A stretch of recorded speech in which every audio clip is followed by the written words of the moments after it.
Hello folks, welcome back to a new week. It is Games Workshop story time. Before that though, it is going to be a hell of a busy week for me because I am getting my stuff ready to go away for Christmas, and so I will be doubling up all of my content recording this week, which means you on Patreon will be getting quite a lot of videos hitting you this week. If you want early access to all my videos, they are all on Patreon. You don't need to subscribe to any amount. That's huge. Just any amount is fine. You will get early access to all of the videos. If you'd like to also subscribe to the channel, it is down below. And the little notification bell is down below as well. Because if you don't click that, YouTube will never tell you that I am here. That's just how it works these days, apparently. Let's get stuck into a Games Workshop story, shall we? Because I've read a little bit of this one, and it did make me chuckle quite a lot. This is A Games Workshop Staffer Finally Snaps by somebody called Will. I am rightfully informed that this is not their real name, but is part of their real name. So I can only guess that it is Wilhelm or Williamson or something. I don't know. Cracking on. He says, "Hey North, Will here, current Games Workshop manager working in Europe, and if you don't mind, we will leave it at that as far as location is concerned. There are not many stores per country here in Europe, so if I give that away, it will narrow it down a bit too much. Thanks for your videos, they really do keep morale up in the store. I've even played a few on the speakers at the store whilst folks are painting. I've never had a visit from HQ, and don't see that changing anytime soon." Yeah, I hope not, if you're playing my videos in the store, man. Be very careful. "I do have an app on the computer that mutes your videos when you swear, which is really neat." That's really cool. He says, "There are loads of free apps that do that online, so I recommend that for those that want to watch the videos in a store or something, that they use those apps." Anyway, moving on to the story. Will says, "I started my Games Workshop career 9 years ago now, as a normal staffer at a store that we consider our national biggie. At this time, there was just a manager, Lucas, the other staffer, and myself. So Lucas is spelled Lukas, so I'm thinking this person's German or Belgian or something, but we'll see. I was replacing a guy who walked out of the job a few weeks earlier, and I was told heading into the store by the regulars that Johan, the previous guy, had left because, and I quote, he couldn't take it anymore, quote unquote. Red flag number one, I guess." I was told something similar. I was told, yeah, like the last guy, yeah, he literally couldn't take. He was going to literally throw the manager out of a window if he was going to stay here any longer. So yeah, that was a wake up call for me. Anyway, back to the story. Our manager came across as an alright guy, to be honest, at first. He even gave me 2 days off to get acclimated to the area, as I'd moved from quite far away. Not 2 days off above everything else. He just moved my allotted 2 days off to be immediately after my first training day. Still, he didn't have to do that, and it was nice of him. That's cool, man. Yeah, I mean, it doesn't take him much effort to give you your 2 days off that you were allotted in a week, the day after your first day, you know, but still, yeah, nice of him. When I got in for my first real day, however, after those 2 days off, we were hitting the ground running. I was doing constant training, answering his questions relentlessly as they were put towards me. I don't think I can really get across the stress of being asked a question and then your manager shaking his head as if very disappointed at your answer with every question. I left the store that day not sure if I was going to get sacked and then I'd be on the street."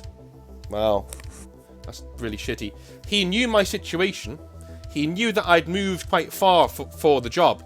He basically held my financial well-being in his hands, and I think he got a bit of a kick out of it. After my first week at the store, we continued with this training. He grilled me and was asking about what I would do, for instance, in situation A, how I would react to situation B, and so on. This continued all day, every day, for weeks. No matter what answer I gave, he would be very dissatisfied and even slightly angry with me. My sales were good, my way with the customers was good, and I loved the hobby.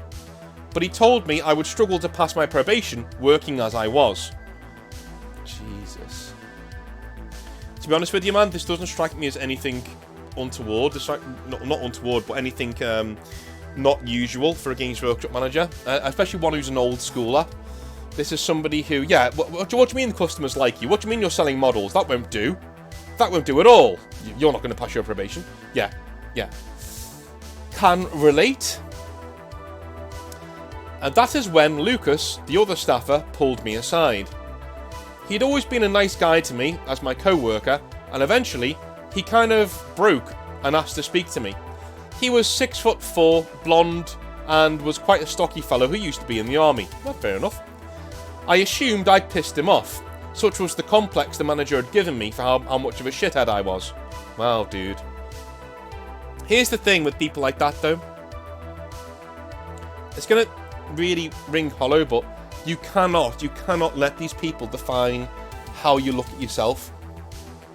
There is an incredible inner strength to people who are able to see the bullshit coming and be able to go, okay, this person's opinion of me no longer matters. It's very easy to do. I think a lot of us don't do that because we've seen a lot of arrogant people in the past, and a lot of those arrogant people have said things like, well, they don't know me, they don't know who I am, they don't know anything about me, they act like they know, but they don't, right? Whereas in reality, you know, we know that they're an arrogant arsehole and they need to take a few slices of humble pie. And so we don't really take their lessons to heart. But what you need to do, when you realise that you're actually a decent person, if you love yourself and you know yourself, you're able to look at somebody like this and go, yeah, you don't know me, dude. You know, so you can talk shit to me all you want as a manager. You clearly are getting off on the fact that you have power over me and my financial well-being. That's fine. That's fine if you want to be that small of a person. But you are not. You are not. Shall I say, how do I put it? You are not defining my own self-image of myself. That's not happening. Right, that is yours. That your happiness is your responsibility. Don't let anybody else ruin it for you, especially not some little dickweed like this. So, Will continues. Instead, Lucas told me not to sweat my treatment and that the manager did this to all new staffers. He'd been there for 2 years, Lucas, during his university course, and I'd seen 4 staffers come and go, burned out by the manager. Lucas didn't need the money. He literally took the job for the 50% discount and some pocket money, so he let it all slide right off of his back, as his studies came first anyway. See, exactly, this is the kind of thing that you want. It doesn't just work in relationships. I've said this before about relationships. The more power you give somebody, the more toxic your relationship with them is going to be. You need to have power in yourself to be able to walk away at a moment's notice. I say it with women all the time. If you will righteously leave, she will righteously stay, right? If you do this with a manager who's toxic with you, who's an arsehole with you, and you let them know, not by telling them, but just by the way that you act, I can leave any time, and it will have no effect on my life whatsoever. They lose all of their control over you. The minute my manager at Games Workshop stopped being a dick with me was when he knew I was leaving anyway to be a manager of another store. His behaviour stopped, like dead. He even turned around a little bit and he started being nice to me. Because he knew that he had no power over me anymore. I could literally leave at any point. I could be like, right, yeah, you're too toxic for me, man. I could call HQ and say, look, this guy's beyond the pale. I can't wait to start working on my manager's shift. It starts in a couple of weeks. I'll be back then. But for now, I'm not working with this guy anymore. You know, they'd already given me my contract. I'd signed it. It was all sealed and delivered. They knew what he was like, HQ. They knew I could turn up and be like, yeah, I'm not doing this anymore. I'm not working with this guy anymore. You know, as soon as they realise they've got no power over you and they don't hold that over you, you can leave, right? If you've got parents that love you, dude, move back in with them and get your life back on track, but do not stay in a situation like this. Take anything apart from living on the street, take it. Take it. If you're staying with a friend, whatever, take it. Just do it. So, Will says, the manager had no control over Lucas. At least, that's what I thought. Ooh, the plot thickens. Over the next few months, the manager would gradually take his foot off the gas with me, almost as if he knew that I was solid, after being stress tested a little bit. I was finding it hard to sleep, was constantly fidgety, and had this sinking feeling in my chest constantly. I'd even breathe in staggered breaths at times for no reason, like I was about to cry, when I wasn't. Just odd. All this time, all this came from the job though. And when I got home for Christmas, my parents noted how pale and worn out I looked. It just became normal to me.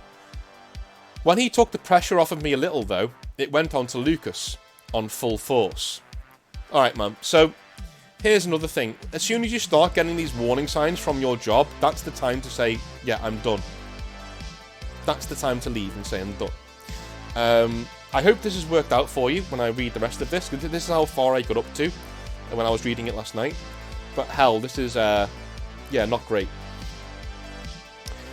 He would give Lucas demeaning jobs, telling him to dust the cabinet, and when Lucas was done, and it was a great job, as in spotless, the manager wouldn't even look up, but would wave his hand dismissively at it and say, "Go and do it again." Wow. He'd do this all the time. He once told Lucas to count all of the paints in the order from HQ to make sure they matched the manifest that we were sent. When he was near the end, the manager came and tipped out the paints, picked up a load to use upstairs on store projects, and told him to start again from the beginning. This happened every day, almost constantly. Different things, but always the grind would set in, and all I could do was offer Lucas some support from afar. Jesus, dude, I've never heard of anything that bad before. Not completely in your face, I'm literally bullying you right now, sort of behaviour. So I once this happened to me at a lawyer's office that I worked at with my mum back in the day. And my mum got me a job and I was working for a guy called John. His name was John Shields. And I think he's beyond retired now. He might even be dead now. But yeah, he was one of these guys who was an absolute legend when he was outside of work. But when he was the only guy who was a dick to me in work that I've ever forgiven as a boss. Because he really did. He did some really cool things for me outside of work.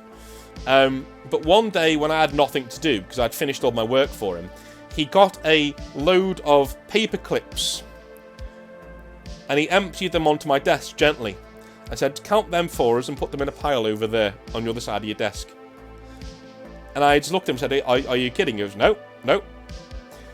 Now, I know that's quite demeaning, but now I look back at it, he was kind of testing I think he was testing what my wherewithal was, whether I could take it, whether I could, like, you know what I mean? Like take a ribbing and do it, or whether I would accept something that he was telling me to do and do it, rather than actually question too much about it, or get in a huff about it. And I did. And from then on in, I think it was that Friday, I went out, I left the office and I walked towards the bar that I was going to go and meet a few friends at. And I left my jacket back at the work, so I turned around and walked back to work. And John was coming out, and he was a small, he's about an average guy, short, grey hair, but very, very, very posh.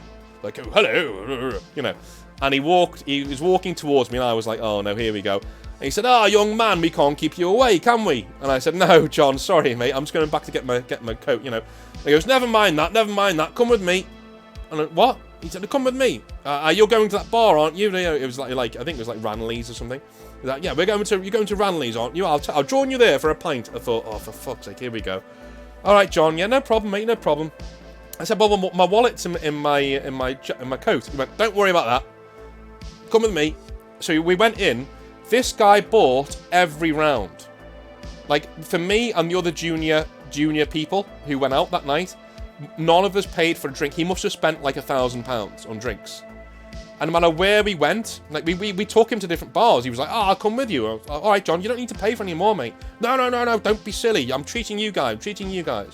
And he treated us and he made sure we were all right. And at the end of the night, he just goes into his wallet. He gets out a few £100. He just gives it to me. He just goes, there you go, son. Right, I'll see you on Monday. Make sure you blow off some steam from me, all right? And he gets his driver. He calls his driver. His driver comes and picks him up, and he gets in his car and he goes. And then on Monday, it was hell on earth again. But I think he kind of knew what he was like in work, and so he would always do things like that for people. Like, I remember he gave one of the receptionists, he gave her his house in Spain for 3 weeks. Just like, there you go, you live there. You know, he just did that kind of thing. He was that kind of guy. Outside of work. Inside of work, he was a terror. But I do remember a client phoned up, and I think he was very high up in a very large company. He phoned up and he made one of our receptionists cry. And John picked up the phone. And I could just hear him saying, do not ever speak to any of my staff like that again. If you do that, I will not just drop your business, I will tank it for everybody else who works in the city. Do not ever speak to anybody like that in my office like that again. He was that kind of a guy, right? That's a leader to me, with a few toxic traits. He was very much a leader, and I could imagine that back in the day, before he got old and curmudgeonly, he was an amazing dude to work for. Not when I was working there, he was a terror, but, like, you know, is what it is. Still a legend, though. Still a legend. Good old John. I've only seen him twice since then, and the last time was about 13 years ago, something like that. So I hope he's alright. Anyway, what was I saying? When was I? Right, yeah, you're giving Lucas some support. Yeah, so I did have similar behaviour in one job that I did, but, like, it was for a good cause. This one doesn't seem like it's justified at all, because he knows he's got power over you too, and he's trying to exercise it and make your lives a living hell. This guy is small dick energy. This guy's a bit of a prick. I'm glad you're not naming him as well. Good lad. Eventually, I'd had enough. Will says. My girlfriend even had actually asked me to quit my job at Games Workshop, so I treated that as a last straw. I wasn't losing her for this. I wrote to headquarters with my concerns and highlighted several pieces of worrying behaviour. A miracle occurred, however, in that they did call me back and talk to me through everything. They took my statements, listened to my story, and asked me to get Lucas to corroborate his side of the story with his own evidence, along with some customer testimonials as to the manager's behaviour. I said I'd go to him in my next shift and do just that. That's awesome, man. It's like, HQ, come back to you. That's awesome. That's brilliant. I head into work and look for a moment to get Lucas alone to ask him about stuff.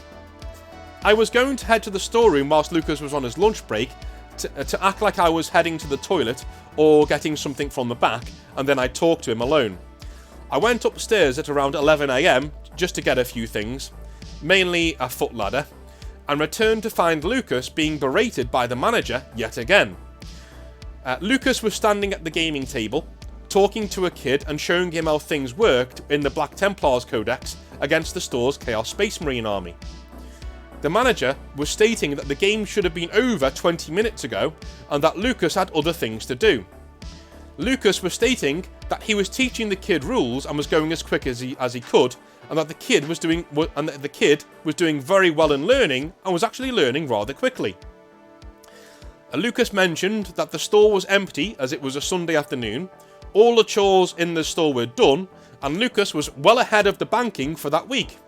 He said that in a very matter-of-fact way, counting things off on his fingers. But I could see Lucas was raging behind his eyes. He never usually challenged the manager at all, and neither did I. The manager was, shall we say, furious to be challenged at all. Okay. He wagged his finger in Lucas's face and told Lucas that if he was caught shirking his duties by playing games in the store again, that he would be fired. Just straight up said that to him, after, apparently, asking Lucas to take this kid through an introduction game at the main table. Wow. Wow. So he's asked Lucas to take this guy through an introduction game at the main table, and then when he's taken more than like 20 minutes has like berated him. Fuck my life. What happened next, I will never forget. Lucas's eye twitched. He reached down and picked up the store Abaddon the spoiler model and threw it full force at the manager's head. Fuck. I did not see that coming. I thought he was storm out or something. I literally thought this guy was going to storm out the store. Oh dear. Oh dear. It grazed the manager and slammed into the display case behind him, shattering the glass everywhere. Wow. The kid ran out of the store, and I ran over to Lucas to get between him and his target, the now slightly cowering and definitely shocked manager. I asked Lucas to go outside and calm down, told him the manager was not worth it, and the job was definitely not worth it. Lucas left completely. Jesus. We cleared things up in the store, and the manager, shaken, went upstairs after that for a sit down. Apparently, he called headquarters to tell them what had happened. When he came down, he looked rather bashful, so I think they gave him a real talking to and probably a verbal warning. I texted Lucas later that night, and he had handed in his notice to HQ and not the manager. That night. They quietly paid up his contract, as well as a little more, quite generously apparently, and let him leave quietly. About 3 months after this, I got my own management job in the company and never really looked back. I've seen Lucas a few times and he is doing well. I think he equates me and GW with some really bad memories though, and he tells me he's not touched the hobby since.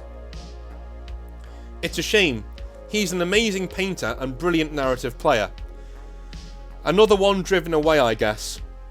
I'm doing my bit to plug that leaky bucket we call a hobby. All the best, Will. That is tragedy, man. We are losing so many good people like that from the hobby due to bullshit like this. Literally, if your job doesn't depend on you keeping your house, walk. Don't go anywhere near stuff like this. It's immoral. It's terrible, right? Do straight what Will did here. Go to HQ and tell them about it straight away. And if they want to fire you for it, fine. But at least out of that situation. Do not sit in the water and complain it's hot when it's boiling. Get out the pot. Right? This is something I should have done.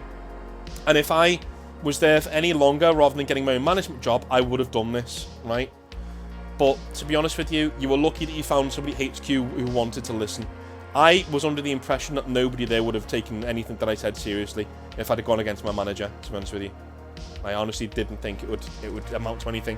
And with my experience as a manager, I can definitely tell you that, yeah, they weren't on my side or anybody's side who is actually a staffer at all, to be honest with you.